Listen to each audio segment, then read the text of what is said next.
Bonjour et bienvenue sur Tandem TV. Aujourd'hui, j'ai le plaisir de co-animer une nouvelle émission sur Tandem TV, Feel Good, avec Carole Carat. Carole, bienvenue sur Tandem. Merci. Avec ton émission Feel Good.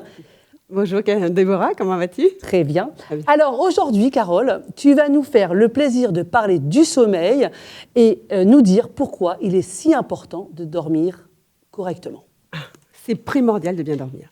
En fait, Déborah, on passe aujourd'hui dans ce monde-là un tiers de notre vie à dormir. Ce qui fait que le sommeil a des effets sur notre santé, aussi sur notre rayonnement, mais également sur la réorganisation et la régénération de toutes nos fonctions vitales. Ce qui se passe aujourd'hui, c'est qu'on a énormément de pression. Donc, on a un monde qui nous entoure qui est très stressant. On a le travail, on a la famille, on a l'environnement, etc. Et quand on rentre à la maison, on trimballe en fait ce stress avec nous qui va nous empêcher de bien dormir. Et donc, c'est vraiment ce cadeau que l'on a normalement de se recharger qui va être difficile à trouver, puisqu'aujourd'hui, un tiers de la population a du mal à dormir ou ne fait pas de sommeil récupérateur. Alors, que se passe-t-il quand on ne dort pas bien ou quand on ne dort pas assez longtemps ? Alors, c'est ça qui est complètement dingue. C'est qu'en fait, quand on ne dort pas, alors comme je disais, il y a un tiers des personnes qui ne dorment pas ou qui dorment mal aujourd'hui dans la société actuelle. Alors, c'est sûr que, et ça a été publié dans des études très connues, le manque de sommeil peut provoquer plusieurs choses, comme un problème de poids. Pourquoi ? Parce qu'en fait, quand on ne dort pas, on n'élimine pas le sucre, puisque étant fatigué, notre corps ne va pas pouvoir éliminer les calories, c'est la première chose. Le manque de sommeil va provoquer également une dérégulation du métabolisme au niveau aussi psychique, puisqu'en fait, on va être fatigué, on va voir des images beaucoup plus négatives, on va être appelé à aller un petit peu vers de la dépression, mais également, on dit que les gens qui ne dorment pas beaucoup, et notamment qui dorment pas plus que 4 heures par nuit, ont 2 fois plus de chances de faire des accidents cardiovasculaires. Oui. Donc vraiment, le sommeil, primordial aujourd'hui de se dire que c'est quelque chose sur lequel il faut qu'on travaille. Et aujourd'hui, je suis là pour vous donner des conseils pour avoir un bon sommeil et avoir une bonne récupération chaque nuit. Alors, comment fait-on pour arriver à se détendre et arriver dans son lit pour vraiment optimiser son sommeil ? Alors déjà, la première chose à faire, c'est de faire une coupure entre la vie de tous les jours et la maison. C'est-à-dire, on rentre du travail, on a été stressé, les embouteillages. Il faut faire une pause. On ne va pas rentrer à la maison, « Bonjour chérie, tu m'énerves, l'autre il m'a énervé, etc. » Non, on fait une pause. Quitte à faire 10 minutes de tour autour du quartier. On respire, on rentre déjà et on met de côté son stress de la journée. Ça, c'est déjà la première chose. Donc, on arrive chez soi déjà un petit peu détendu et de bonne humeur, exactement, avec le sourire. Déjà, si on peut, c'est idéal. Si on a le temps, bien sûr, parce que souvent on nous attend, on est chronométré, on doit ressortir. Ensuite, je vais donner un conseil que j'adore donner. C'est par exemple, quand avant de se coucher, il faut éliminer tout ce stress qu'on a accumulé en nous. Et j'ai une méthode en fait qui est assez exceptionnelle, c'est pour pouvoir éliminer le cortisol. Le cortisol, c'est la nervosité que les gens ont mis sur nous ou qui ont provoqué, qui reste quand même 5 heures dans notre corps, sache-le. Si quelqu'un nous a énervé dans la journée, pendant 5 heures, on ne peut pas dormir, on est vraiment très énervé. Alors cette méthode pour éliminer ça, c'est toujours d'inspirer et d'expirer, prendre 5 secondes d'inspiration en inspirant le calme, 5 secondes d'expiration en expirant le stress. Et ça pendant 5 minutes avant de s'endormir pour vraiment calmer. Là, on va réguler son cœur, on va réguler ses émotions, on va passer vraiment de la colère, de l'énervement, de la fatigue à une roga, comme on dit, un calme intérieur. Et ça va vraiment nous permettre de rentrer plus facilement dans le sommeil. Je recommande ça, même 5 minutes avant de s'endormir, une fois qu'on est au lit. Après, on va parler ensemble de quelles sont les conditions idéales pour pouvoir bien s'endormir. Mais en tout cas, faire ces choses-là, faire cette méditation, c'est ce que j'appelle la cohérence cardiaque, avant de se coucher, avant de dormir. C'est primordial. Alors, en ce qui concerne aussi la peau, parce que tu es une spécialiste de la beauté pour la femme, le bien-être, et c'est vrai que le sommeil est indispensable pour avoir un bon teint et avoir une très belle peau. En fait, c'est vrai. En fait, quand on regarde une personne, homme ou femme, on arrive à voir si cette personne a bien dormi. Globalement, si on voit des cernes, si on voit des poches, si on voit le teint qui est gris, on le voit tout de suite. C'est que la personne a mal dormi. Ce qui se passe, en fait, au niveau du sommeil, quand on s'endort, on se rebranche, on se reploque, on se recharge, et en fait, on laisse ces fonctions régénératrices se remettre en route. Ce qui fait qu'en fait, les cellules vont se renouveler, le teint va être meilleur, on va bien dormir, donc on ne va pas avoir l'air fatigué, donc on ne va pas avoir les traits qui vont être tirés. Et en fait, globalement, la nuit va servir de récupération.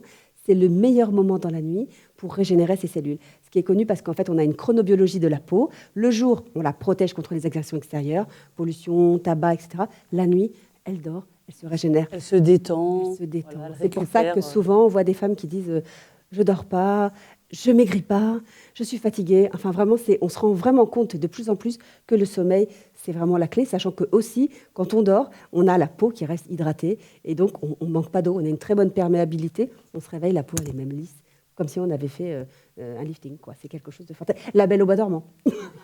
C'est vraiment le syndrome de la belle au bois dormant. Et en ce qui concerne aussi le cerveau, c'est vraiment un bienfait sur le cerveau de très très bien dormir, un repos total.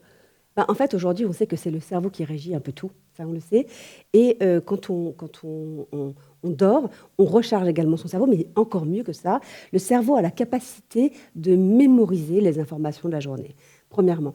Ou alors même de ordonner toutes les idées qu'on a eues la veille, c'est-à-dire, par exemple, qu'on ait appris une leçon ou alors qu'on ait travaillé en réunion, on va dans la nuit ordonner les informations du plus petit au plus grand et éjecter ceux qui ne sont pas importants, garder les plus importants. C'est pour ça que parfois, on fait un vrai mix dans un rêve et on mélange tout le monde. J'ai rencontré ma grand-mère et le chien, etc. Et donc, on fait les petits détails de la journée peuvent très bien se retrouver dans le rêve ou dans le cauchemar. Exactement. Alors, il y a aussi que quand on dort bien, et quand on dit dormir bien, c'est quoi? C'est 7 heures, 8 heures par nuit, attention. Ce n'est pas 4 heures, 5 heures, 6 heures. Bien sûr. C'est vraiment 7-8 heures. On se rend compte que le matin, on a l'esprit clair. Et aussi, on a des réponses à des questions qu'on se posait la veille. Souvent, ça nous arrive de nous endormir en disant « Mais est-ce que je fais ça? Est-ce que je ne fais pas ça? Est-ce que je prends cette décision-là » Et on est complètement dans le stress de la veille. Et le matin, si on a bien dormi, on a la réponse. C'est clair, je sais, je dois changer de boulot. Ok, c'est bon, telle personne, j'ai pas besoin de voir. Hop, ça y est, je dois divorcer. C'est lui que je vais épouser. C'est ça, vraiment. C'est vraiment se connecter à son intériorité et c'est vraiment quelque chose qui est reconnu. Sachant que, pareil pour la prise de poids, quand on décide de prendre une bonne décision sur « je veux mincir », on doit aussi lâcher prise. Et pour lâcher prise, il faut un bon sommeil. Alors, quels sont les petits conseils que tu peux nous donner à tous nos téléspectateurs pour mieux dormir? Que ça soit aussi bien les enfants, les adultes, les personnes âgées. Quels sont tes petits tips? Alors, en fait, j'en ai sélectionné quelques-uns. Déjà, c'est de dormir à des heures régulières. Okay, pas une fois 8 heures, une fois minuit, une fois 2 heures. Non. Couchez-vous. Et aussi, quand vous ressentez le besoin de vous coucher. Alors, parfois, c'est vrai qu'on a des invités, on commence à bâiller, c'est difficile. Mais quand même, dès que vous ressentez le besoin de dormir, c'est comme un train, en fait. Le sommeil, il arrive. Paf, il faut le prendre, on y va. Sentez-vous, vous dites « bonne nuit, je vais me coucher, j'y vais ». La deuxième, c'est si vous avez déjà entendu parler de la mélatonine? Ah oui. Alors, c'est important, c'est l'hormone du sommeil. Et c'est surtout naturel. C'est une hormone naturelle, exactement, qui nous aide à mieux dormir. Généralement, on voit, elle est régulée normalement avec la lumière, par exemple. Il fait jour, je ne dors pas. Il fait nuit, je dors. Un peu comme quand on vient d'avoir un nouveau-né. Si on ferme les volets tout le jour, on ne va pas comprendre pourquoi le bébé dort. Mais en fait, c'est très important de se réguler par rapport à la lumière. Mais c'est important de savoir qu'aujourd'hui, cette hormone naturelle, elle a été recréée en hormone de synthèse. Et donc, parfois, elle peut aider des gens à bien dormir. Des gens qui ont des problèmes de sommeil, décalage horaire, jet lag, ça c'est très important, surtout pour quelqu'un qui vient vers l'Est, donc c'est très facile de récupérer le jet lag avec le mélatonine, mais également les personnes de 55 ans à peu près qui se réveillent dans la nuit. Ou des insomnies. Les gens qui sont anxieux, ça va les aider à dormir. Oui, parce que la mélatonine relaxe. Exact. Et vraiment, on s'endort plus paisiblement et surtout plus rapidement. Parce qu'il y a des personnes qui ont du mal et qui mettent plusieurs minutes ou même peut-être parfois même 1 heure pour s'endormir et ils se tournent dans son lit comme ça. Et c'est vrai que la mélatonine peut aider énormément de personnes. Exactement. La mélatonine plus les respirations dont je vous ai parlé. Parce que quand on fait les respirations, on évacue ce stress que généralement on garde dans sa tête. Et ce qui est très très bien aussi, c'est de prendre un petit papier à côté de son lit, un petit carnet. Moi, je le fais parfois. Quand les idées arrivent, on note et on se couche. Demain, je vais faire ça, demain, etc. Ensuite, troisième conseil que j'ai envie de donner, éloignez vos écrans. Ordinateur, télé, vous savez, parfois on dort dans des chambres, c'est un vrai bureau. Le mari, il a mis l'ordi. Vous voyez, et alors ça fait des lumières bleues qui agissent sur le cerveau. Pourquoi ? Parce qu'elles vont avoir un effet justement sur notre mélatonine. Oui, parce qu'il y a des jeunes même qui dorment avec leur téléphone sous leurs oreillers. C'est une catastrophe. Bon, ça, c'est ou à les ondes. côté, les ondes. Donc Ouais. c'est une catastrophe. Et puis c'est vrai que de regarder comme ça le téléphone ou la tablette juste avant de dormir, ça excite, ça va garde de la énerver. lumière dans la Voilà. nuit, en fait, qui nous empêche de dormir comme s'il fait jour. Ça réduit notre taux de mélatonine, c'est quelque chose d'incroyable. Quatrième conseil, éviter les siestes. Alors, il y a une nouvelle tendance qui dit éviter la junk sleep. Il y avait la junk food, éviter le junk sleep. Qu'est-ce que c'est junk sleep? C'est s'endormir un peu partout, faire des siestes, etc. Ça déstructure, en fait, notre habitude de dormir la nuit, réveiller le jour. Cinquième conseil, éviter l'alcool. Alors, l'alcool, ça peut être bien, comme par exemple, ça peut permettre d'arroser un bon repas. Par contre, ça va nous empêcher de bien nous endormir.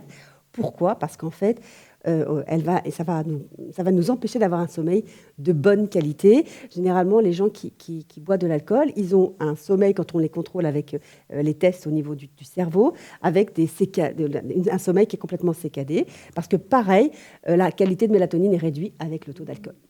Sachant que si on boit, on risque d'être un peu énervé. Et comme je vous disais, il n'y a rien de pire que d'aller se coucher énervé. Bon, alors donc, colère. il faut boire de manière occasionnelle.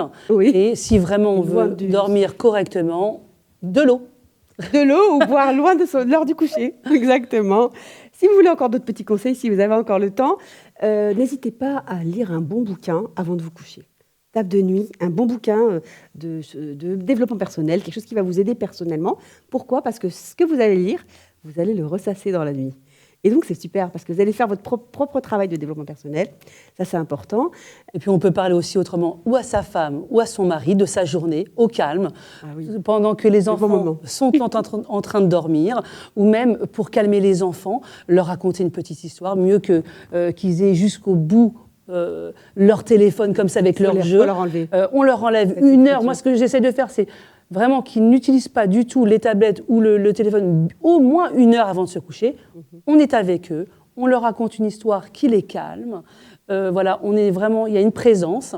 Et ça se voit de moins en moins, ça. Bonne nuit, les enfants, je déborde, etc. Ça, malheureusement, les parents, ils ne contrôlent pas, mais il faut contrôler. Il faut trouver le temps. Il faut trouver le temps parce que c'est une présence indispensable. Ouais. Et après, ils partent vraiment pour aller dormir sereinement. Exactement. C'est très important. Et ces moments-là, ils ne se retrouvent plus, quoi. C'est des beaux moments, je suis tout à fait d'accord.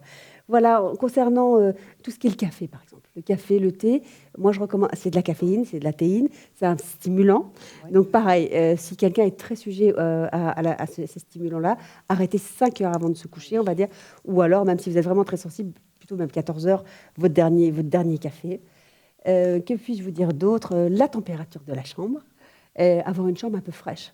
On dit que c'est toujours bien, ou vous ouvrez un peu la fenêtre et vous mettez une grosse couette, ou alors vous aérez bien votre chambre avant, parce que le fait de dormir dans une chambre fraîche, déjà ça va vous permettre de bien vous endormir, et c'est très important.